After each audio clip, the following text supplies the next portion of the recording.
Hola, bienvenida y bienvenido al Congreso Creando Nuevas Familias. Tenemos el placer de contar con Eva Sandoval. Eva es, entre otras muchas cosas, escritora y experta en creencias.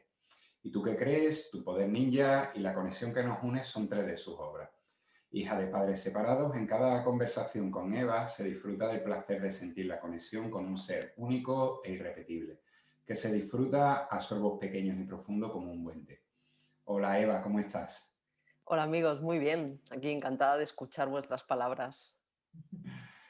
Muchas gracias por acompañarnos en este congreso y demás. Y verás cómo lo vamos a pasar súper bien.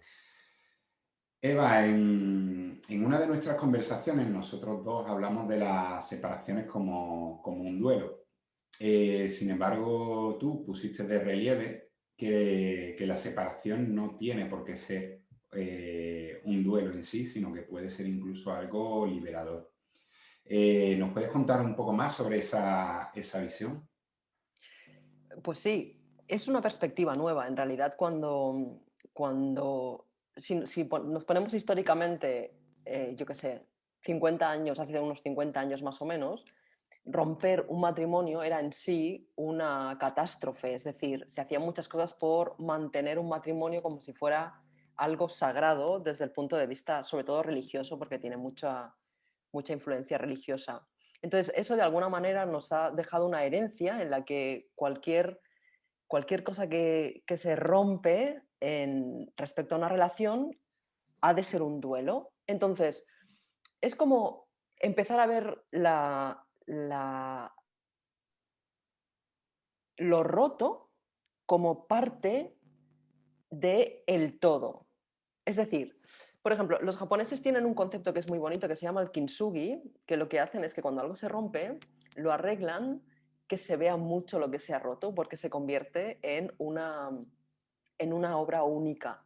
Ujú. Entonces, cuando nosotros empezamos a ver cualquier cosa, no con las etiquetas que nos han puesto, sino con una perspectiva nueva, en este caso sería como una creación nueva, empezamos a abandonar esa herencia antigua del dolor y podemos empezar a transformarlo en amor, en creatividad y sobre todo en ese concepto que en realidad hoy en día, ya después de haber vivido varios ejemplos o cada uno en nuestras vidas hemos vivido, por ejemplo, con nuestros padres, como nombrabas antes en mi caso, y quizá con nuestros abuelos, amigos y demás, podemos ir viendo que el duelo en sí lo único que hace es oscurizar más cualquier situación y no permitir que entren cosas nuevas. Entonces, en realidad es una perspectiva en la que obviamente puede existir un sentimiento, que ese es importante que lo vivamos también, no que intentemos reprimirlo, porque puede ser que a lo mejor en una separación pues una de las personas quiera o que no sea algo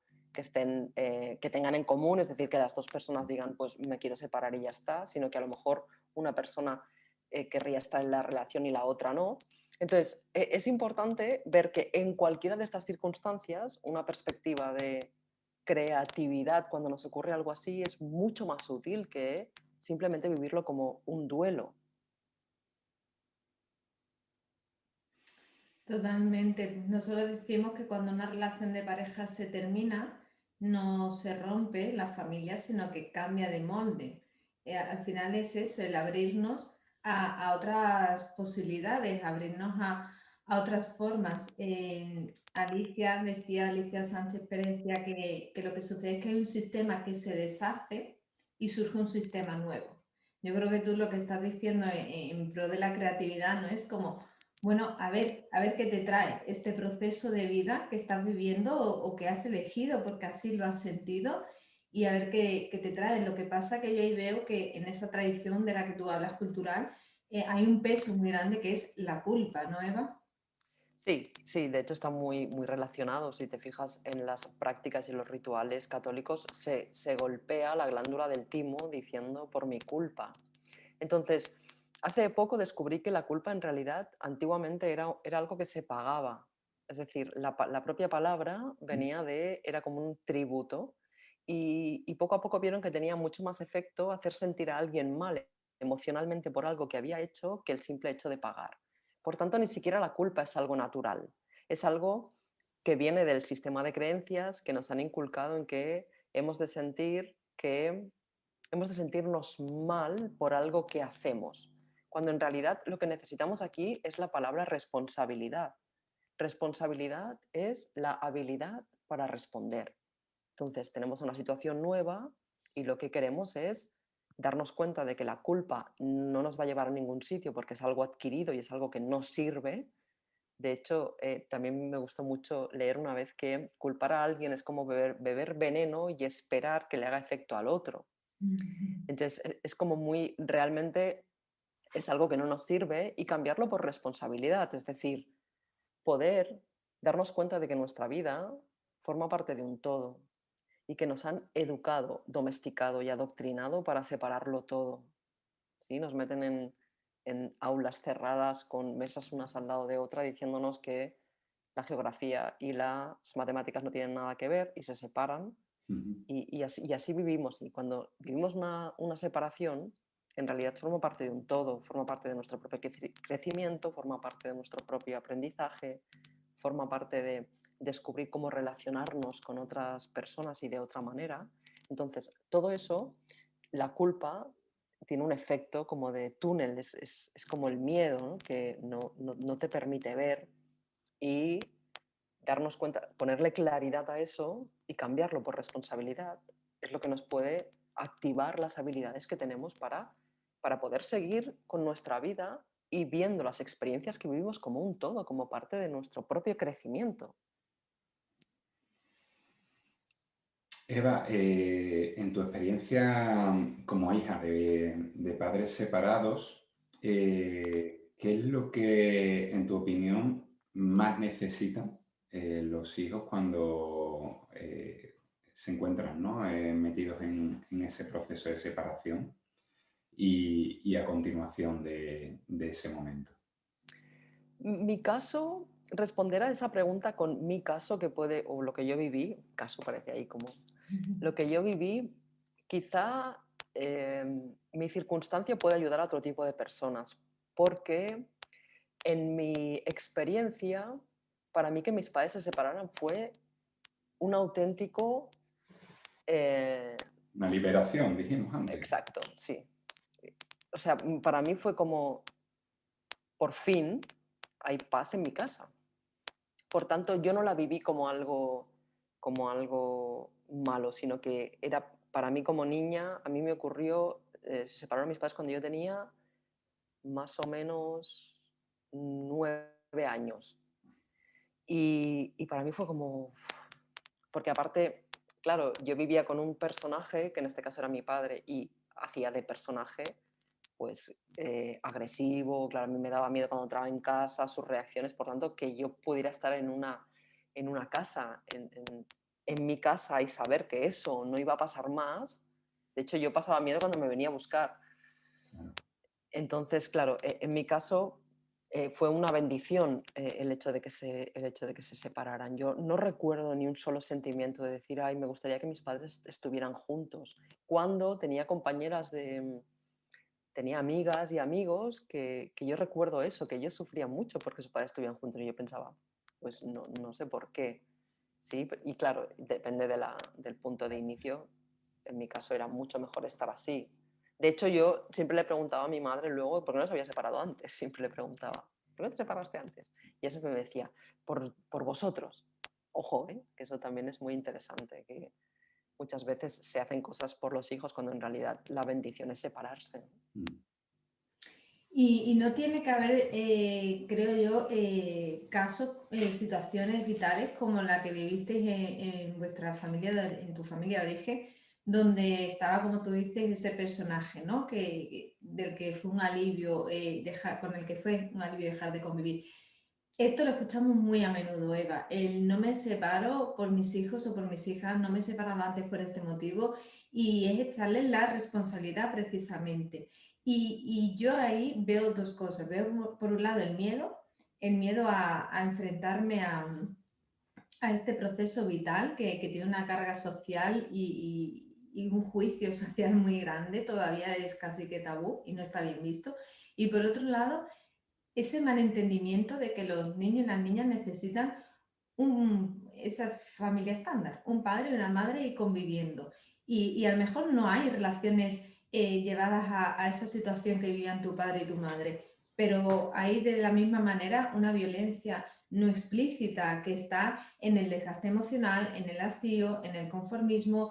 Entonces son dos personas unidas por un pegamento llamado hijos o hijas que no se aportan, no se suman, sino todo lo contrario. Yo siempre digo, bueno, pues entonces sin quererlo y haciéndolo lo mejor que sabemos y podemos, le estamos enseñando un modelo de relación de pareja o relación, sea del tipo que sea, basada en el conformismo y el hastío.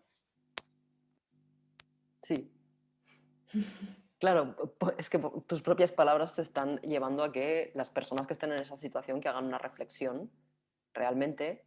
Yo me atrevería incluso a decir que es un tema de quizá de no fracasar, ¿no? Hay mucho peso en que si yo he decidido un matrimonio, eso está muy arraigado en los sistemas de creencias. De hecho, nos educan para eso, siempre es piénsatelo bien, ¿no? Si vas a casarte, piénsate muy bien con quién te vas a casar, porque es para toda la vida. Si te compras una casa, piénsatelo bien, si, ¿sabes? Incluso decidir lo que quieres estudiar. Y eso realmente forma parte de un sistema totalmente rígido y dogmatizado para crear seres infelices y grises. Entonces, yo creo que puede servir eso para que nos planteemos que nuestros propios miedos, sobre todo cuando hay criaturas por en medio, es una cuestión nuestra y que nuestros hijos no deberían de tener esa carga del miedo que nosotros podemos tener o a fracasar y sobre todo que no los pongamos de excusa, porque muchas veces se utilizan de excusa. Sobre todo porque si la situación se intensifica más, ya no hay vuelta atrás. Por tanto, hasta ese momento era una excusa, ¿no? Yo lo veo y digo, porque por mis hijos. Y a lo mejor no me estoy separando por mi madre, porque mi madre tiene un carácter y realmente no me quiero separar. Es muy fuerte que eh, en pleno siglo da igual, ya no sé ni cómo llamarle a este siglo, en este momento siga existiendo un ser adulto que le tenga miedo a que su madre, a decirle a su madre que se va a separar. Y eso está ocurriendo y está ocurriendo con seres además que son seres inteligentes, no estamos hablando. Y es un miedo atávico, es un miedo infantil, es algo que está ahí y que yo no quiero decepcionar a mi madre, por tanto voy a aguantar un matrimonio que me está haciendo infeliz a mí y a mis hijos y que puede ser peligroso porque tú has dicho una palabra clave que es esa violencia que no se ve, que es la peor, ¿no? Porque es la que luego no se puede, porque si a mí me dan una hostia, pues es obvio que me han dado una hostia, pero si lo que hacen es manipularme, pues es un poco más complicado, sobre todo para los niños. Perverso prácticamente. En lo que estamos hablando de las separaciones, ¿no? Y de utilizar a los niños muchas veces como excusa. Y lo que tú dices, muchas veces por no defraudar a mis padres, y a lo mejor no es, ni siquiera tus padres están vivos, sino que simplemente la imagen que tú tienes de tus padres es como una doble tortura, ¿no? Es como rizar el rizo otra vez para no darse cuenta, no despertar de la Matrix, de darte cuenta que en realidad el mismo discurso interno que se está teniendo en ese momento es el que te mantiene ahí. Y al final es por mantener una estructura de la que eres cómplice y de la y que probablemente en el momento en que abras los ojos vas a ver la realidad como es y vas a tener la oportunidad de ser feliz por ti mismo. En este congreso estamos hablando con muchas personas y hablábamos de la posibilidad de que las separaciones se conviertan casi en un camino de desarrollo personal, ¿no?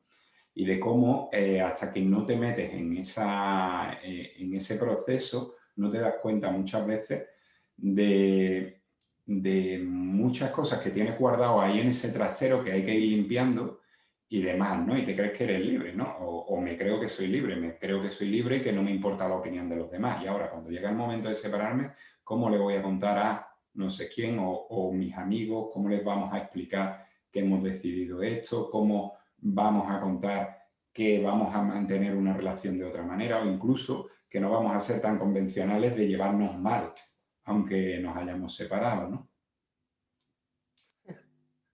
Claro, eso tiene una solución muy fácil y es que empieces a hacer lo más importante que necesitas hacer en esta vida y es que te importe un bledo lo que piensan los demás.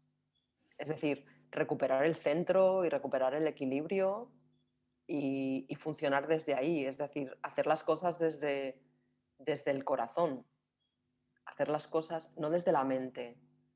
Y normalmente lo que ocurre es que si amigos y familia verdadera, es decir, seres que te aman incondicionalmente, cuando les dices que te vas a separar, te dicen, "Ah, has tardado un poco, ¿no?". ¿Por qué? Pues porque normalmente, si realmente te aman, saben lo que ocurre. Muchas veces hasta más claramente que tú, cuando lo estás escondiendo.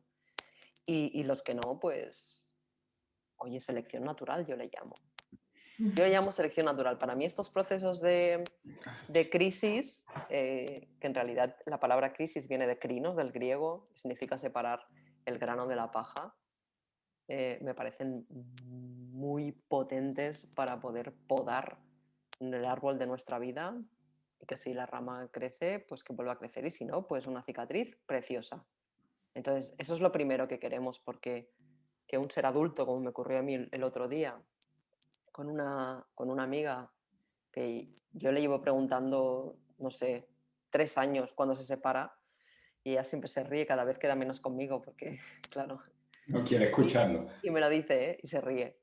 Y, y entonces, bueno, y en realidad yo le decía, antes de nada, si no te has atrevido, lo que necesitas es conectar con ese centro, porque desde ese centro te va a importar todo un bledo. Y importar un bledo no en el mal sentido ese sino que realmente estamos en este mundo cada uno con la responsabilidad de cada uno. Si yo estoy más pensando en si le digo a mis amigos, si le digo a mi familia, en la separación y en cualquier otra cosa, ¿eh?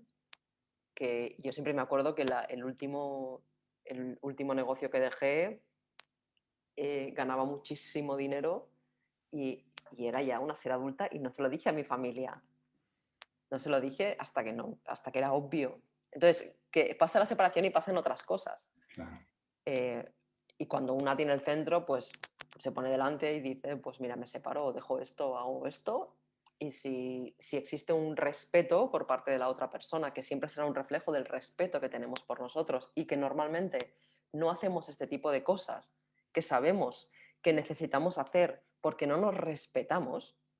Respetar viene de volver a mirar, respectar. No hacemos eso, ¿sí? Seguimos con el patrón puesto. Entonces, eso es un camino de respeto. Y si mientras camino ese camino hay alguien que no me respeta, pues en catalán se dice bon vent y barca nova, que quiere decir buen viento y barca nueva, ¿sí? Me encanta cuando cuentan los orígenes de la palabra, porque dice mucho más, ¿no? En ese momento la palabra, tiene más peso. Eva, me encanta la mirada que tienes hacia la infancia, hacia los niños y las niñas, ese respeto al ser y verles desde lo que son, ¿no? Y me encanta cuando hablamos de temas de nuestros peques o de la educación a ellos. Y yo quería preguntarte precisamente por esa sensibilidad que tiene, ¿qué consideras que necesitan los niños y las niñas, que necesitan como acompañamiento cuando sus papis o sus mamis se separan, emocionalmente y en general? ¿Qué consideras tú que necesitan? Protección. Los niños, hasta que no son dependientes, necesitan protección, necesitan sentir que tienen un espacio seguro. Es lo más importante hasta que somos seres independientes, porque si no, eso se acaba reflejando luego cuando somos adultos. Entonces, ese espacio, y además el espacio en sí, no solamente un espacio seguro, sino el espacio en sí, es muy importante para que ellos puedan expresar y no cortemos o intentemos decirle lo que han de sentir, sino que puedan expresar y no solamente lo que sienten, sino las propias emociones. Es muy común cortar las emociones de los niños. A mí me alucina cuando hoy en día un niño está llorando y siguen diciéndole mira al pajarito para que mire para arriba y deje de llorar. Entonces, es un, es una, es un gran reto porque en realidad lo que hace es reflejarnos. Si nosotros no tenemos una infancia sanada y curada, normalmente los niños nos reflejan eso. Por tanto, se convierte en algo bastante complicado y para mí es lo que necesitamos. Es decir, yo sanando y curando toda mi infancia, una de las cosas que he hecho activamente es protegerme el espacio en el que yo puedo expresar los sentimientos y las emociones que me puede provocar cualquier situación y dejarlas que duren el tiempo que duren. Eso también es muy común. Fíjate que muchos adultos dicen, uy, yo ya no debería estar así ya. No, pues si te está durando la frustración o el dolor o lo que sea, pues déjale que dure el tiempo que dure, ¿sabes? Entonces yo creo que ese es, si tuviera que escoger una, sería un espacio de seguridad. Es lo que más necesitan. En tu libro ¿Y tú qué crees? Hablas sobre, bueno, sobre todo sobre el tema de las creencias y de una manera muy, muy amena, muy, muy llana y no por ella queda exento, ¿no?, de profundidad.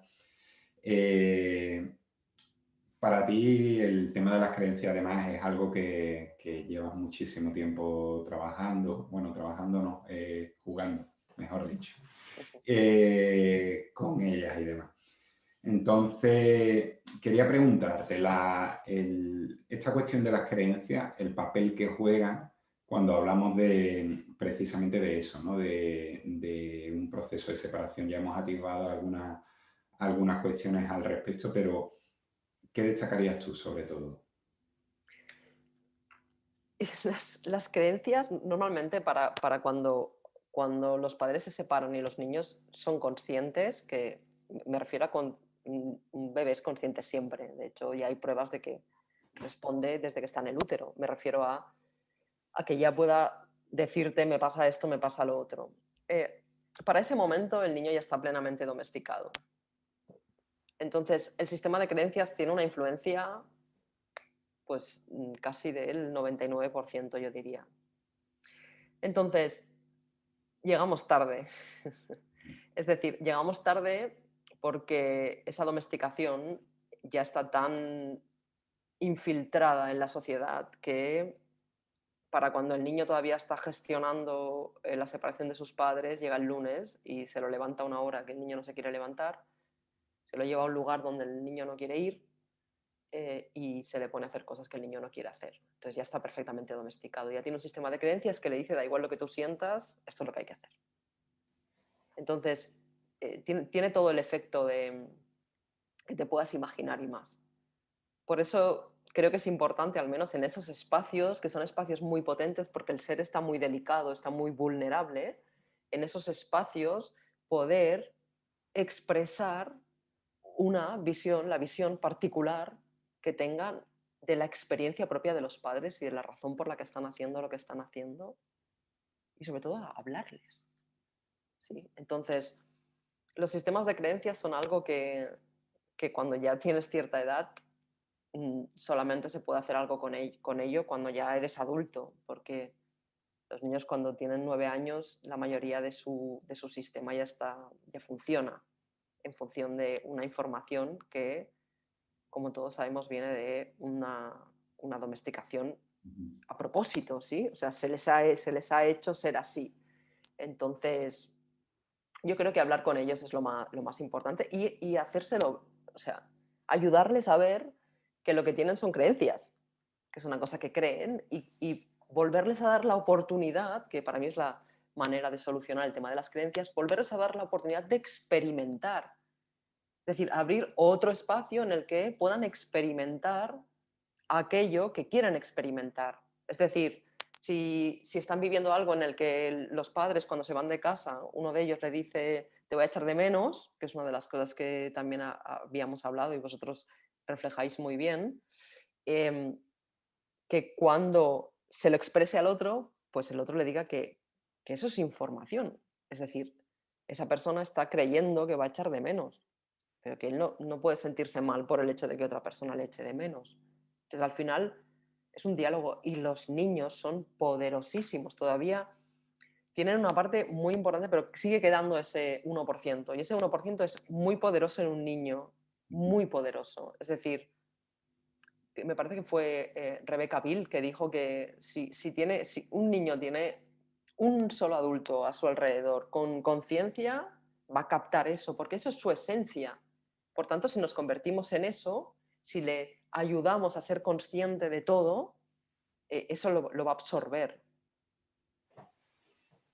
Siempre se puede hacer algo y es lo que está de piel para adentro y siempre tenemos ese control, ¿no? De piel para afuera no, pero sí puedo ver qué quiero hacer yo y qué puedo aportar.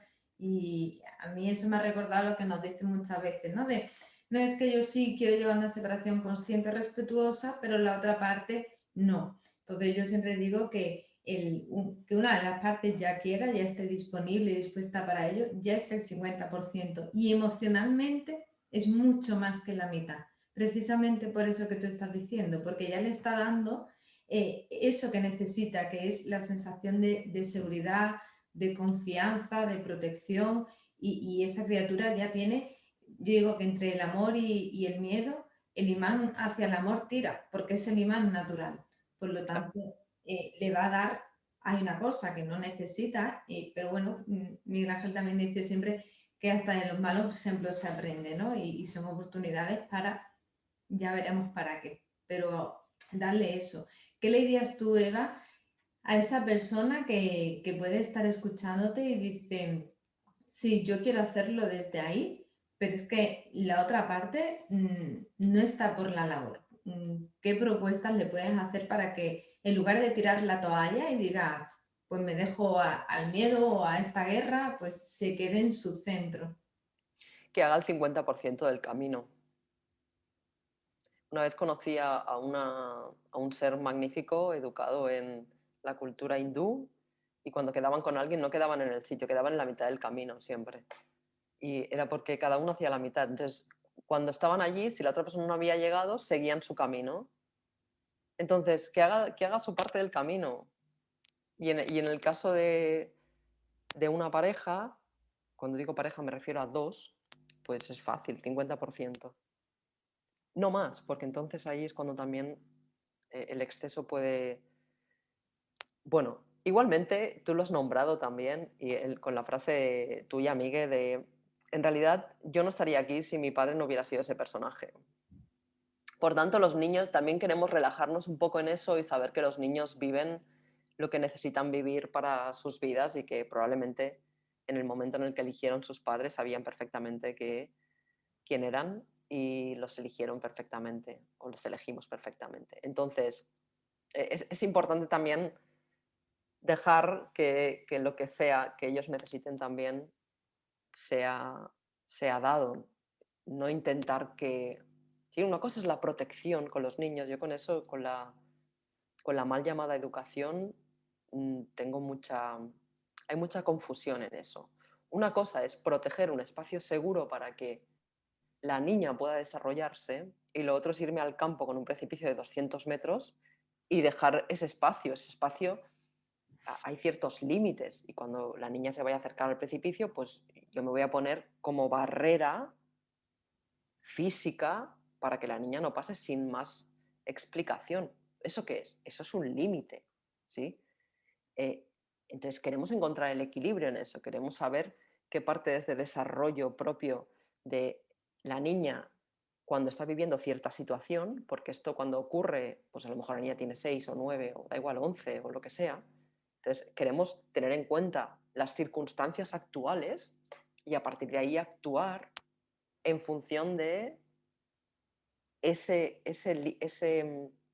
equilibrio entre saber que la niña tiene su propia experiencia de la vida y que está viviendo eso y no cortarlo tampoco. ¿Se entiende? Sí, perfectamente. Estamos, bueno, en este congreso nos están viendo muchas personas que bueno, que la mayor parte tienen inquietud por el tema de las familias enlazadas, ¿no? De los nuevos grupos familiares que se forman después de una separación. Tú lo has dicho con el ejemplo muy bonito, ¿no? De cómo la cultura oriental, cuando algo se transforma, o se rompe un jarrón, se le rellena, ¿no? Con oro, creo que es, de hecho. Sí, se hace de varias maneras, sí. Porque de esa manera se convierte en una pieza única y demás, ¿no? ¿Qué le podemos decir a alguien que se encuentra ahí en ese momento precisamente, justamente en el culmen, ¿no? De todas las emociones, de todo lo que le está sucediendo justo en el momento de la separación? Lo digo porque a mí yo tuve la suerte de dar con un amigo que me dio una frase que me vino muy bien en ese momento, que fue: no temas, me dijo. Solo me dijo esas dos palabras y a mí esas dos palabras después me sirvieron como un mantra. Evidentemente no te pido que inventes un mantra, Tengo pero muchos. que sí lo tienes genial, pero ¿qué se le puede decir a alguien que está justamente en ese momento? Tu pregunta es, ¿para quién tiene al lado alguien que está viviendo eso? ¿O te refieres si alguien está viendo esto? Si alguien está viviendo ya en Por... esa situación Sí. y emocionalmente está justamente en ese momento de efervescencia, de sentirse perdido, de sentirse perdida, de no saber, nos encontramos con muchos ponentes que nos están diciendo que hay un momento en el que es como que se soporta una mochila y de pronto se da el paso y a partir de ahí se libera todo ese peso, toda esa carga y demás, ¿no? Pero mientras estás soportando ese peso no eres capaz de ver que va a Mm, llegar ese momento, La ¿no? luz. Eso es. claro, nada, no hagas nada. Claro, no hagas nada. Si estás en esa situación, no hagas nada. ¿Por qué? Porque no hacer nada va a hacer que la mochila te pese, te des cuenta de que llevas mochila, porque hay gente que no se da cuenta que lleva mochila, no se la puede quitar, y dejará cualquier agua con arena, si está removido no se ve. Cuando no haces nada, la arena sedimenta y puedes ver. Entonces no hagas nada hasta que veas con claridad. Es como, es como cuando de repente se para la nevera y dices, había ruido y el ruido se ha metido. Entonces, estamos en esa situación cuando estamos así. Entonces, no hagas nada se refiere sobre todo a no hacer nada que la mente te diga. Porque si no, estás mirando el pajarito otra vez. Te estás distrayendo, te estás entreteniendo, vuelves a estar en el mismo ciclo de lo que hiciste cuando se separaron tus propios padres, que es que para que no lloraras te ponían la tele o te enseñaban lo que fuera.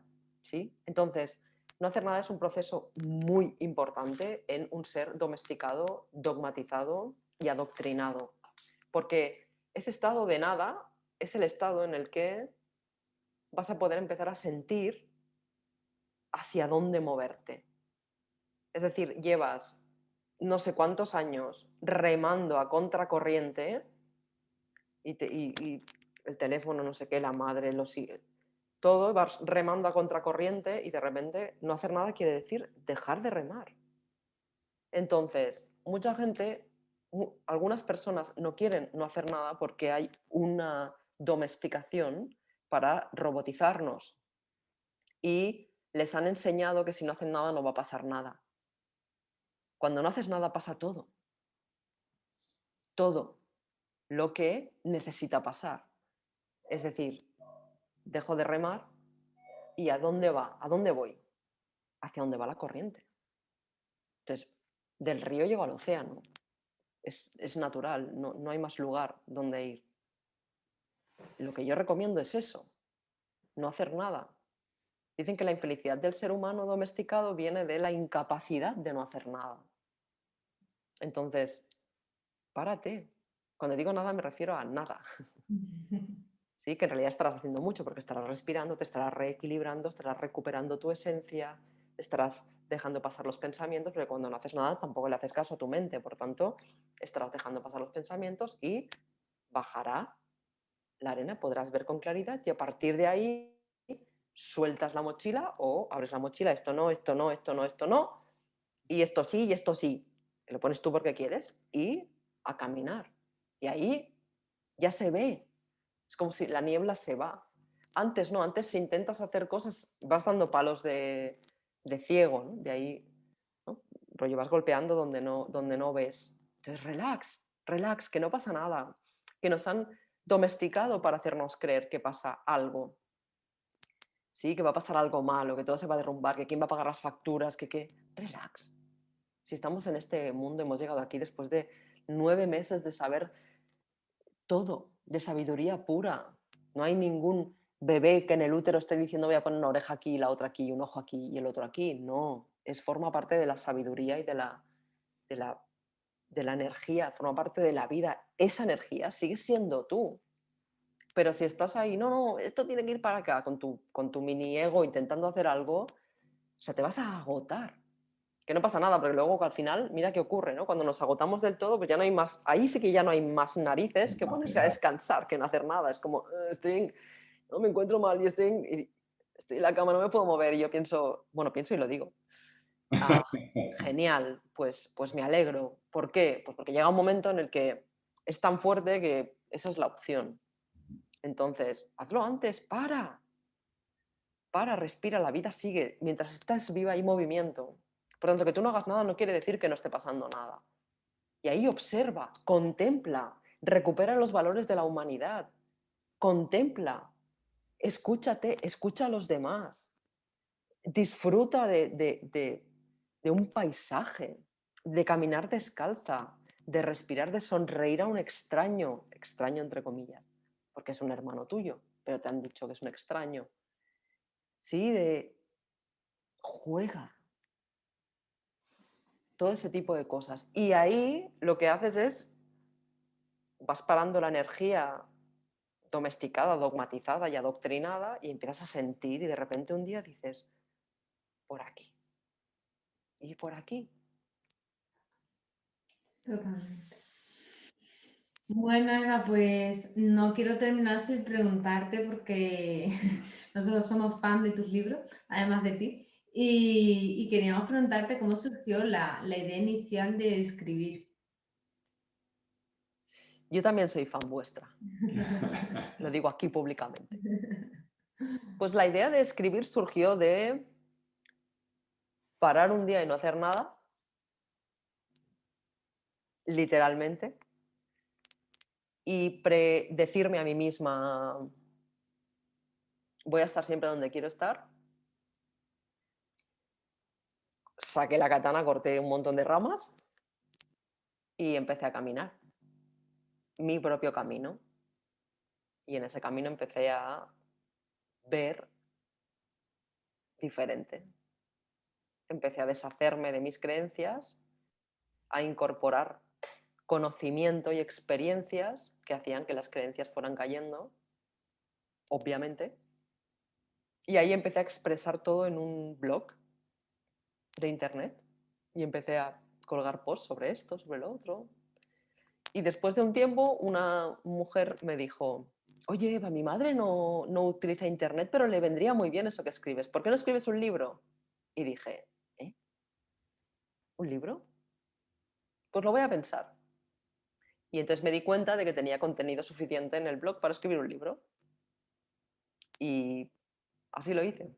Así empezó el primero, con, con el mensaje de alguien que con mucho amor quería que su madre leyera un libro. Y todo se fue dando por el camino hasta el tercero y el cuarto que está en camino, claro. El amor multiplica. Sí, señor. Bueno, Eva, pues agradecerte esta charla, esta conversación, que una vez más ha sido un placer, una vez más, y deseando de que llegue la siguiente, por supuesto. Y nada, poco más. podemos decir que darte nuestras gracias más sinceras y estamos seguros de que estás aportando mucho valor con esta conversación. Va a ser muy provechosa. Muchas gracias, amigo. Yo recomiendo, ahora me ha salido así del alma, una recomendación, que es que investiguen, o sea, investigues sobre el origen de lo que se llama la educación pública. Que lo investiguen. Yo tengo un post en el blog, fue uno de los primeros que encontré, que es de un hombre que se llama Juan Ramón Rayo, y explica el origen de lo que llamamos educación pública. Y ahí se entienden muchas cosas. Hay un vídeo, por si a alguien le interesa ya en esa línea, de este hombre ha fallecido hace creo que un año o dos. Ken Robinson. Que para los que no les gusta leer, ellos se lo pierden, pero bueno, se lo ponemos. Sí, que Ken Robinson tiene las elemento. escuelas matan la creatividad. Es una charla espectacular. Sí. Bueno, Eva, pues muchísimas gracias, un placer enorme y deseando que, como dice Miguel Ángel, llegue la próxima. Gracias, amiga, un placer y gracias a los dos por permitirme una vez más formar parte de este bello evento que estáis creando y muchas felicidades. Gracias a ti. Un beso enorme.